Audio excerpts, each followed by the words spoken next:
God's glory across the earth. And I want to I'm going to talk about that, but I'm going to kind of counteract that a little bit. They use back 2:14. We'll go to that. There's some other things around that, surrounding that, is we can't pray for God's glory on this earth and in our country and even on our island if we aren't doing the things to give Him glory. And you just turn on the television and you see God's not glorified anywhere.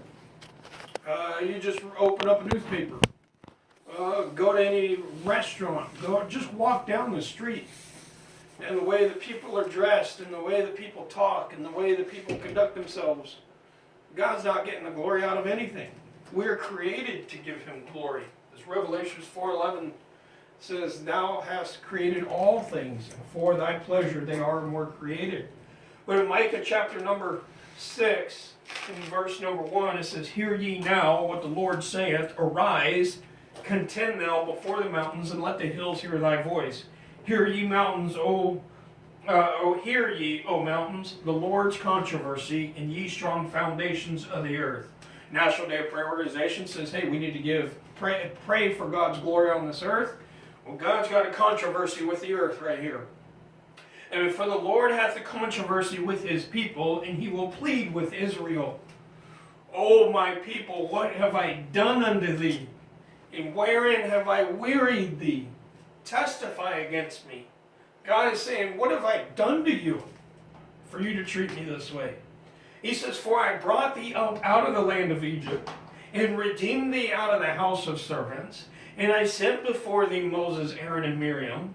O my people, remember now what Balak, king of Moab, consulted, and what Balaam the son of Beor answered him from Shittim unto Gilgal, that ye may know the righteousness of the Lord. Wherewith shall I come before the Lord?" And now Israel's responding. God's bringing these accusations. He's saying, look, I brought you up out of Egypt. I brought you through these places. You went to Balak, tried to get Balaam to curse you, and instead I put a word of blessing in Balaam's mouth. And then you find out later on in the book of Numbers and in other passages that Balaam ended up getting Balak to seduce the children of Israel through fornication. And that's a major problem in our country today. In verse number 6, children of Israel look back and say, "Wherewith shall I come before the Lord, and bow myself before the high God? Shall I come before Him with burnt offerings, with calves of a year old? Will the Lord be pleased with thousands of rams, or with 10,000s of rivers of oil? Shall I give my firstborn for my transgression, the fruit of my body for the sin of my soul?" You say, what are we supposed to, what do you want, God? Are we supposed to give you all these sacrifices and all this? The response, Micah writes here, is, "He has showed thee, O man, what is good." God's already told you what to do. He has showed thee, O man, what is good. And what doth the Lord require of thee? You want to give God glory? We want God to get the glory on this earth. This is what we have to do. "And what doth the Lord require of thee? But to do justly, to love mercy, and to walk humbly with thy God." In our text, like I said, the Lord is questioning the sincerity of Israel. It shows that He has a great controversy with them. He's pleading with His people. He reminds them of the trouble He brought them through, the battles they faced, and the foes and the famine that they conquered through Him. Israel, through the prophet Micah, then responds there in verses 6 and 7. But the answer to the Lord's pleading, and the answer to seeing God still fight our battles, feed us during famine, and strengthen us during when we're weak, is there in verse 8. Say, what are we supposed to do, Pastor, about with this country? Wow, Lord, how can we get a revival in our country? The revival begins at the house of God. If there's not revival in the church, there's not going to be revival in the country. And if there's not revival in your heart, there's not going to be revival in the church. It's a cycle like that. You have to want it. We have to want it, as I talked about on Sunday. Wholly following the Lord. The answer here is, He has showed thee, O man, what is good. What doth the Lord require of thee? But to do justly, to love mercy, and to walk humbly with thy God. A personal relationship. God shows you His will to get His answer to your prayers doing these three things. To do justly means to judge righteously. The Bible tells you to judge righteous judgment. People say, oh, well, the Bible said, judge not that you be not judged. And then they don't read the rest of the passage. We're supposed to judge righteously. God gave us a book to learn to do justly, to do right. The problem with America today is found in Ecclesiastes chapter 8, verse 11. It says, because sentence against an evil work is not executed speedily, therefore the heart of the sons of men is fully set in them to do evil. You know why our prisons are full? Because they quit executing judgment quickly. You got people sitting on death row for 30 or 40 years. You got people sitting in prison over this and over that and over repeated things. When I worked in the prison system, there was a guy who had come in for his 6th DUI. 6. How? After 1, that license should have been gone. 2, this should have been a lot more. My wife is in a physical health problem. She is because of drunk drivers. And the problem with our country today is that they're not executing judgment speedily. God says, take care of it. You know what I love is you take care of the problem then, you confront it right then, when it's faced, especially when I was a kid. You know what? If I did something bad, my mom would punish me right away. Right? And then she'd almost forget about it afterwards. Sometimes she'd bring it back up, sometimes she doesn't. And sometimes she brings it up 15 years later. But it's what I'm thankful for is God judges us and then He forgets. When we ask repentance of it. He says to do justly. Lot was called a just man. How was Lot called a just man? Because he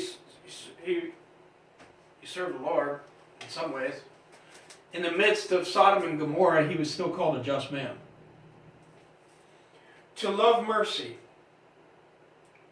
God says to do justly, to love mercy. We are to give and love mercy because of the mercy shown to us. We want to pray for God's glory on this earth? We need to show some mercy. Mercy is not getting the bad that you deserve. Grace is getting good that you don't deserve.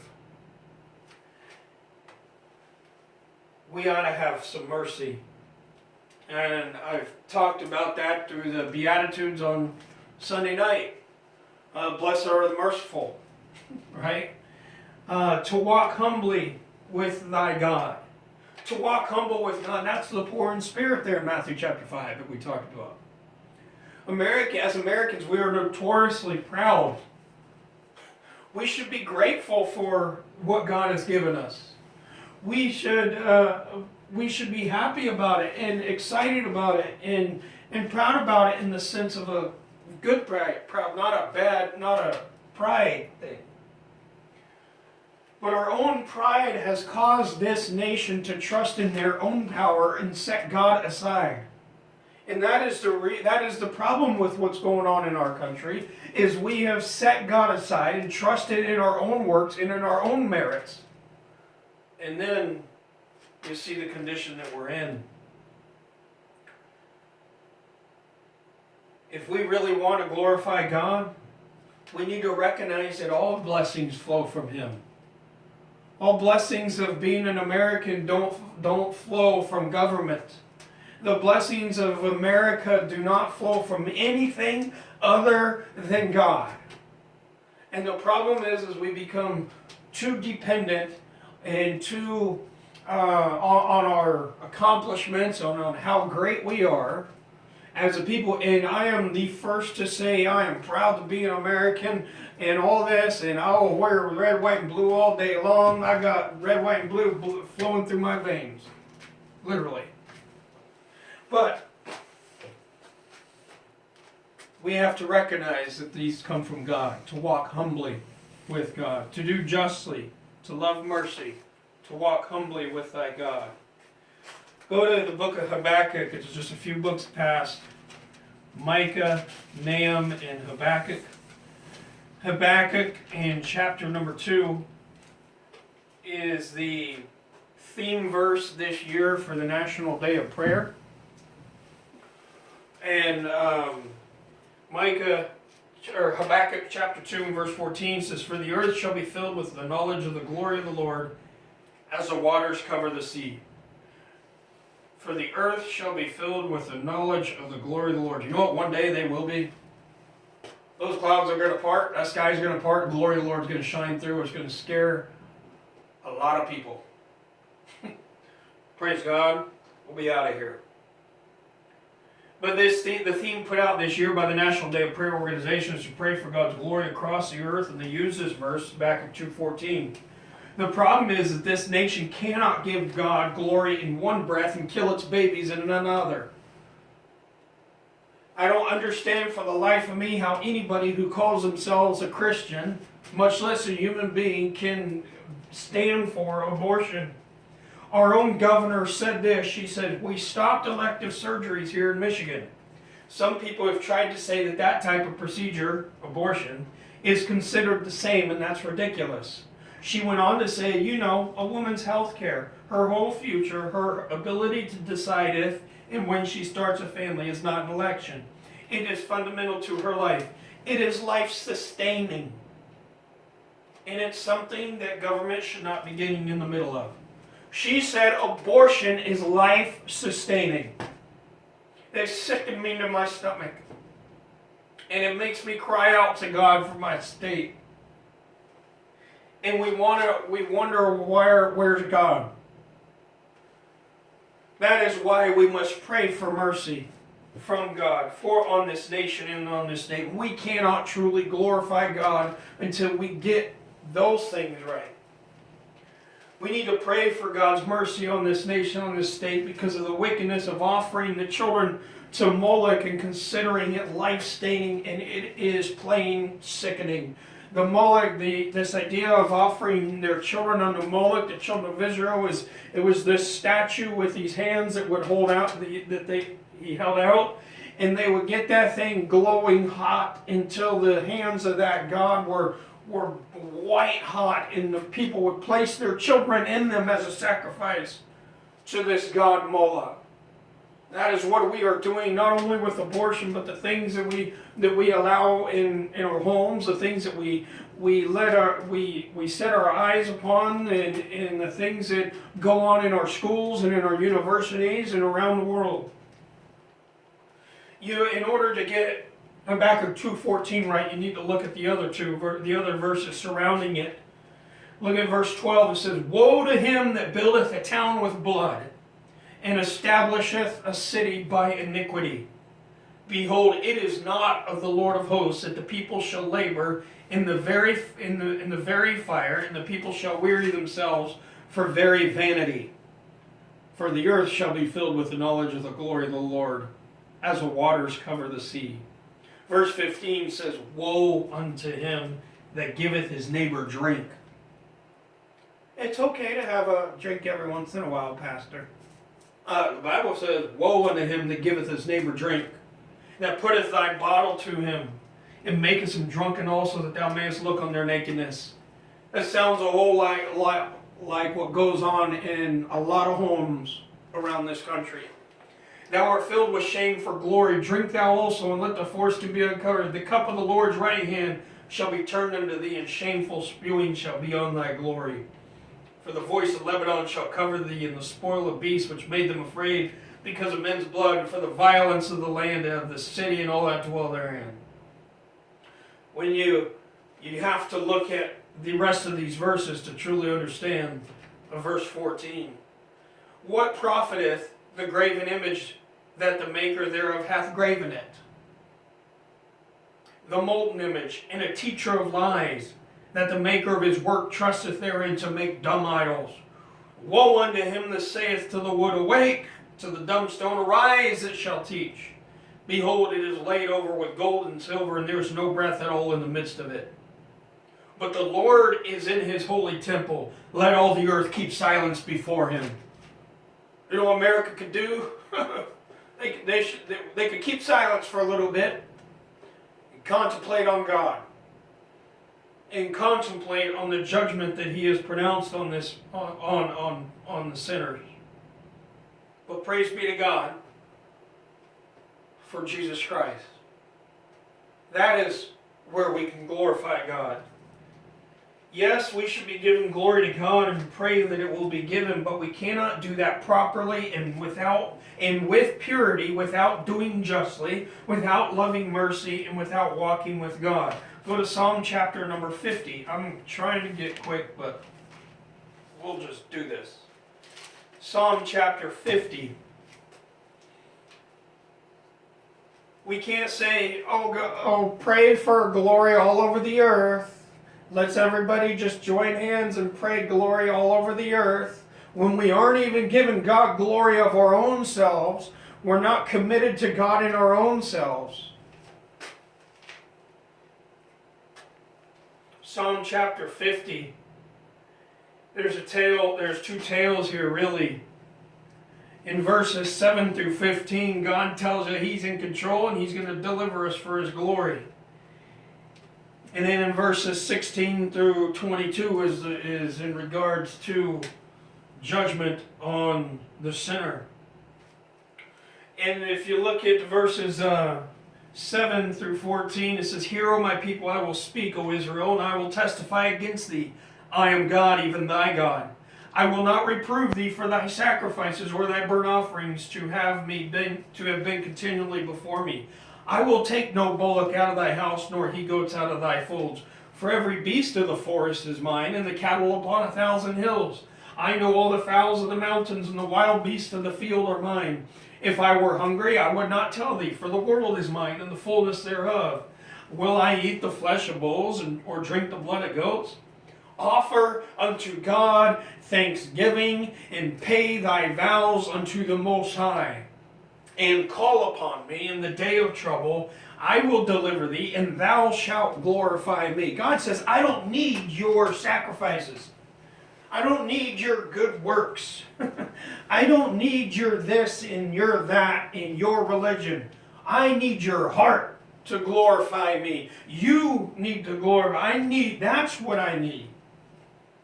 And call upon me in the day of trouble, and I will deliver thee, and thou shalt glorify me. If you notice in your King James Bible in verse number 14, at the end of verse 14, there's a semicolon indicating the passage is not complete. Offer unto God thanksgiving, and pay thy vows unto the Most High, and call upon me in the day of trouble. I will deliver thee, and thou shalt glorify me. Start giving God some thanks. Hey, that's glorifying him. Instead, America tries to set aside, we try to set aside one day a year to give God thanks. When if we had thanksgiving all the time within our heart, we would be glorifying God in everything, right? We would see God in everything. We would do justly. We would love mercy because we would be more thankful for the mercy that God has given us. And because of that, we would walk humbly with God, realizing that all blessings come from him. You notice in that hymn book, right after the next song after My Country 'Tis of Thee, the one right behind it is Count Your Many Blessings. When's the last time you thanked God for being an American? Despite all the problems that we have, when's the last time you thanked God that you got to go to church? I don't have to go to church, I get to.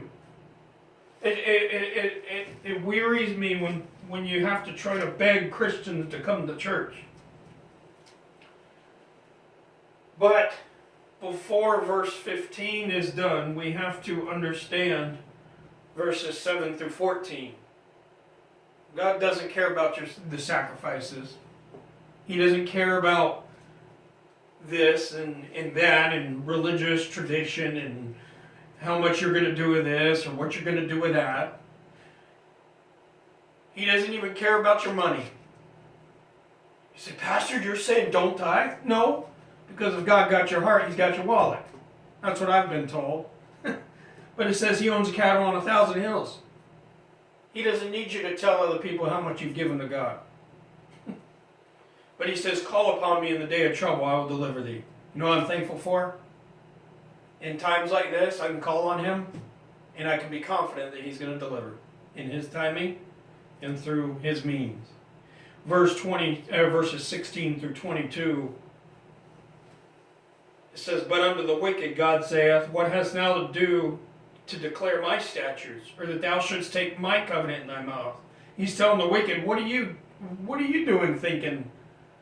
The same person that was out committing adultery, fornication, and drinking and driving yesterday and is at the National Day of Prayer event saying, oh, we need to give God the glory. That's what God's talking to. You're wicked. Why are you, the sinner, why are you, as the wicked individual you are, going to live like the devil and then say we all need to glorify God?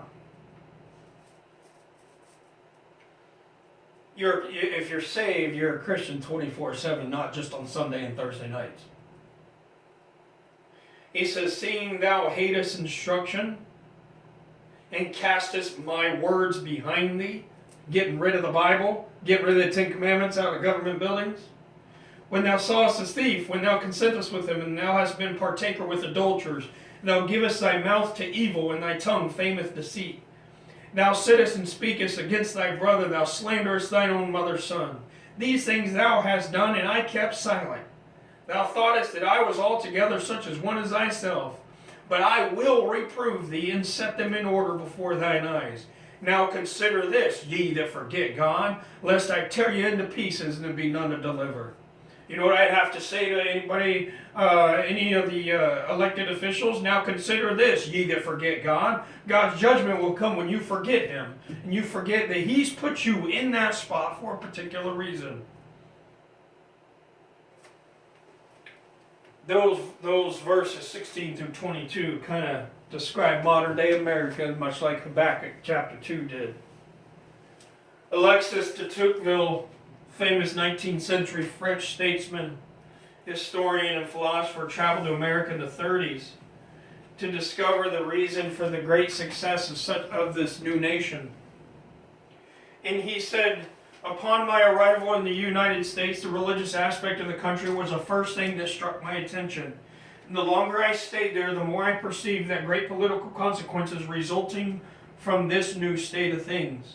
In France, I had almost seen the spirit of religion and the spirit of freedom marching in opposite directions. But in America, I found they were intimately united and that they reigned in common over the same country. Religion in America, he says, must be regarded as the foremost of the political institutions of that country. There are more atheists today than there's ever been in this time and country, in this country's history. And you wonder why we have the problems we do. For if it does not impart a taste for freedom, it facilitates the use of it. He says, indeed, it is the same point of view that the inhabitants of the United States themselves look upon religious beliefs.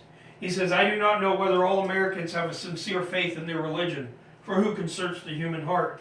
But I am certain that they hold it to be indispensable to the maintenance of Republican institutions. This opinion is not peculiar to a class of citizens or a party, but it belongs to the whole nation and to every rank of society. In the United States, the sovereign authority is religious, but there is no country in the world where the Christian religion retains a greater influence over the souls of men than in America. He says, and there can be no greater proof of its utility and of its conformity to human nature than that its influence is powerfully felt over the most enlightened and free nation of the earth. In the United States, the influence of religion is not confined to the manners, but is extended to the intelligence of the people. He says, Christianity therefore reigns without obstacle by universal consent.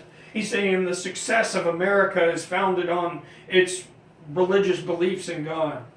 He said, I sought for the key to the greatness and genius of America in her harbors, and in her fertile fields and boundless forests, in her rich mines, in her vast world commerce, in her school system and institutions of learning. I sought for it in her Congress and in her matchless Constitution. Not until I went into the churches of America and heard her pulpits flame with righteousness did I understand the secret of her genius and power. You know, the problem is, the people in my position have gotten away from preaching righteousness, and thus the effect of this nation. He says America, he wrote this, he said America is great because America is good. And if America ever ceases to be good, America will cease to be great. The safeguard of morality is religion, and morality is the best security of law, as well as the surest pledge of freedom. The Americans combine the notions of Christianity and of liberty so intimately in their minds that it is impossible to make them conceive the one without the other. That's why they're trying to shut churches down. That's why you see out in Kansas City, Missouri, a mayor trying to get a church to register all of its attendees. That's why you saw as soon as this lockdown started to happen, government going in trying to stop churches from doing what we're doing. And if our government had their way, they would do the same. If certain people had their way, they would shut down religion for good. They would shut down churches for good, especially ones like this. It's not the big, community. It's not the big, huge community churches that the government fears. It's these little bodies of believers all over this country that hold this country together in its greatness. Christianity is the companion of liberty in all its conflicts. He says it's the cradle of its infancy, the divine source of its claims. The only way that we can truly give God glory on this National Day of Prayer is found in Psalm 50:23. Whoso offereth praise glorifieth me. God said, you want to glorify me? You want my glory around the island? Or around the world? Offer praise. How do you do that? Go tell somebody else about Jesus Christ. Go be a witness. Be thankful. Whoso offereth praise glorifieth me, and to him that ordereth his conversation aright will I show the salvation of God. You know what? Just be an offering to God. Say, God, let me be an offering of praise to you. Let you be glorified through me. Because that's what we're made for. At the beginning I said we were made for the glory of God. Revelation 4:11. But before we can give God the glory He deserves across this land, let us examine our own commitment to God, our own commitment to glorify Him on a daily basis. And let us hold our nation's elected officials' feet to the fire to stand for life, liberty, and the pursuit of happiness. Let us give glory to God all over this earth. But we've got to do it the right way. We're going to sing another song. And then I'm going to ask Chuck to pray to close us out. But number 800, not 800, that's his book. Number 119, Till the Storm Passes By. Let's give God some glory. Number 119, Till the Storm Passes By.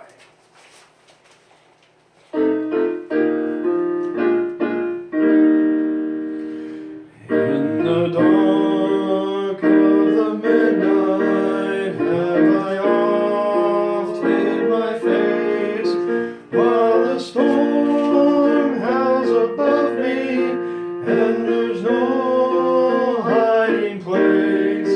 Mid the crash of the thunder, precious Lord, hear my cry, keep me safe till the storm passes by, till the storm passes over, till the thunder sounds no more, till the clouds roll forever from the sky. Hold me fast, let me stand in the hollow of thy hand. Keep me safe till the storm passes by. Many times Satan whispers,